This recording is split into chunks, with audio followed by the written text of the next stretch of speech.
Welcome to Tanvi's kitchen. ఈరోజు recipe వచ్చేసి tomato పచ్చడిని చూపించబోతున్నాను. వేడివేడి అన్నంలోకి ఈ టమాటో పచ్చడిని ఒక్కసారి ట్రై చేయండి. చాలా అంటే చాలా టేస్టీగా ఉంటుంది. ఇక లేట్ చేయకుండా ఈ టమాటో పచ్చడిని ఎలా చేసుకోవాలో చూసేద్దాం. స్టవ్ వెలిగించి స్టవ్ మీద ఒక ప్యాన్ పెట్టుకొని అందులో 2 టీ స్పూన్ల జీలకర్రను వేసుకోవాలి. 1 టీ స్పూన్ మెంతులను కూడా వేసుకోవాలి. వేసుకున్న జీలకర్ర మెంతులను హై ఫ్లేమ్లో కాకుండా లో ఫ్లేమ్లో దోరగా వేయించుకోవాలి. ఈ విధంగా కొద్దిగా రంగు మారితే సరిపోతుంది. ఇప్పుడు స్టవ్ ఆఫ్ చేసుకొని వీటిని పూర్తిగా చల్లారనివ్వాలి. జీలకర్ర మెంతులు పూర్తిగా చల్లారిన తర్వాత వీటిని ఒక మిక్సీ జార్లో వేసుకొని వీటిని ఫైన్ పౌడర్లా చేసుకోవాలి. జీలకర్ర మెంతుల పౌడర్ని పక్కన పెట్టేసుకుందాం. టమాటోలను తీసుకొని నీట్గా వాష్ చేసుకొని ఇలా ముక్కలుగా కట్ చేసుకొని తీసుకోవాలి. ఇప్పుడు స్టవ్ వెలిగించి స్టవ్ మీద ప్యాన్ పెట్టుకొని అందులో కట్ చేసుకున్న టమాటోలను వేసుకోవాలి. టమాటోలు మాడకుండా మధ్యలో కలుపుకుంటూ లో టు మీడియం ఫ్లేమ్లో వీటిని ఉడికించుకోవాలి. వీడియోలో చూపిస్తున్నట్లుగా టమాటాలను మ్యాష్ చేసుకుంటూ కలపటం వల్ల టమాటాలో ఉన్న వాటర్ అంతా బయటకు వచ్చి టమాటాలు సాఫ్ట్గా ఉడికిపోతాయి.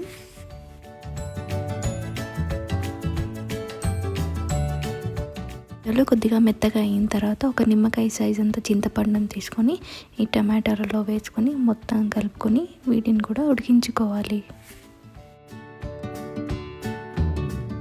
మనకు టమాటోలో చింతపండు మెత్తగా ఉడికిపోవాలి.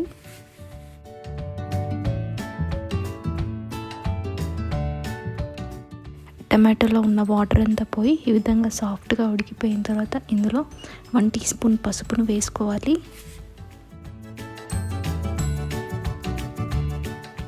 వేసుకున్నాక ఈ టమాటో మిశ్రమాన్ని మొత్తం ఒకసారి బాగా కలుపుకోవాలి. ఇప్పుడు ఇందులో 2 టేబుల్ స్పూన్ల కారము వేసుకోవాలి. మనకు ఏ పచ్చడిలో అయినా ఉప్పు కారం ఎక్కువే పడుతుంది కాబట్టి ఉప్పు కారం కాస్త ఎక్కువ వేసుకోండి. ఇప్పుడు రుచికి సరిపడా సాల్ట్ని యాడ్ చేసుకోవాలి.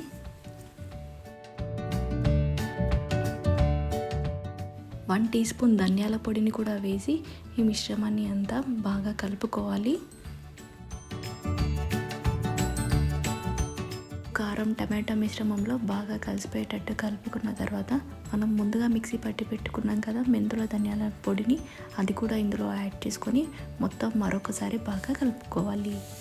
పొడిలన్నీ వేసుకున్న తర్వాత మీడియం ఫ్లేమ్లో ఒక 2 మినిట్స్ అలాగే ఉంచేసి తర్వాత స్టవ్ ఆఫ్ చేసుకొని ఈ మిశ్రమాన్ని పూర్తిగా చల్లారనివ్వాలి. ఈ మిశ్రమం చల్లారేలోపు మనం పోపును ప్రిపేర్ చేసుకుందాం. దానికోసం ముందుగా ఒక మిక్సీ జార్ తీసుకొని అందులో ఒక గుప్పెడంతా పొట్టు తీసిన వెల్లుల్లి రెబ్బలను వేసుకోవాలి.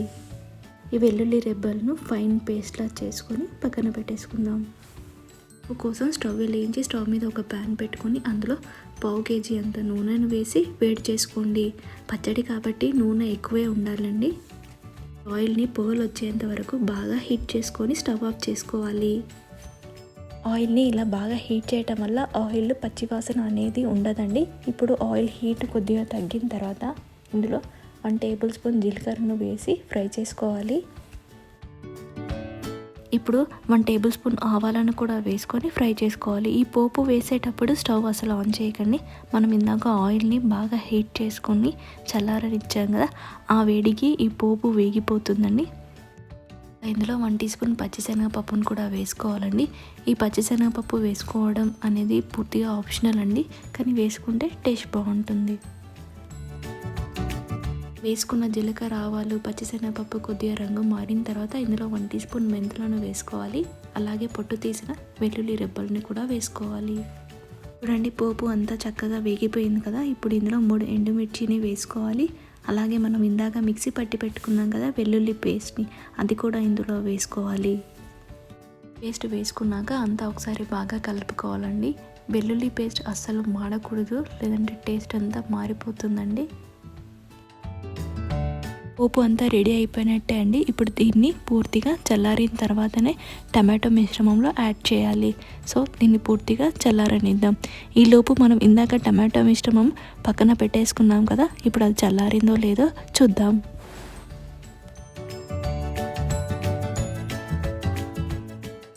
టమాటో మిశ్రమం పూర్తిగా చల్లారిందండి. ఇప్పుడు దీనిని మిక్సీ పట్టేసుకుందాం.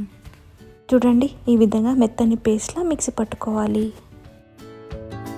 ఈ మెత్తని టమాటో పేస్ట్ని ఒక గిన్నెలోకి ట్రాన్స్ఫర్ చేసుకొని అందులో మనం ఇందాక పోపును ప్రిపేర్ చేసుకున్నాం కదా, అది పూర్తిగా చల్లారి ఉంటుంది. ఇప్పుడు అది కూడా ఇందులో యాడ్ చేసుకొని మొత్తం ఒకసారి బాగా మిక్స్ చేసుకోవాలి. ఇలా మంచిగా కలుపుకున్న తర్వాత ఈ పచ్చడిని ఒక గాజు సీసాల్లోకి ట్రాన్స్ఫర్ చేసుకొని నిల్వ చేసుకోండి. ఈ యొక్క విషయం అండి, ఈ పచ్చడి బయట 1 మంత్ వరకే నిల్వ ఉంటుందండి. ఫ్రిడ్జ్లో పెడితే 3 మంత్స్ వరకైనా నిల్వ ఉంటుంది. టమాటో పచ్చడి రెడీ. ఈ పచ్చడి వేడివేడి అన్నంలోనైనా లేదా మార్నింగ్ టిఫిన్స్ ఇడ్లీ, దోశ, ఉప్మాలో అయినా సూపర్ టేస్టీగా ఉంటుంది. సో డెఫినెట్గా మీరు ఒకసారి ట్రై చేయండి.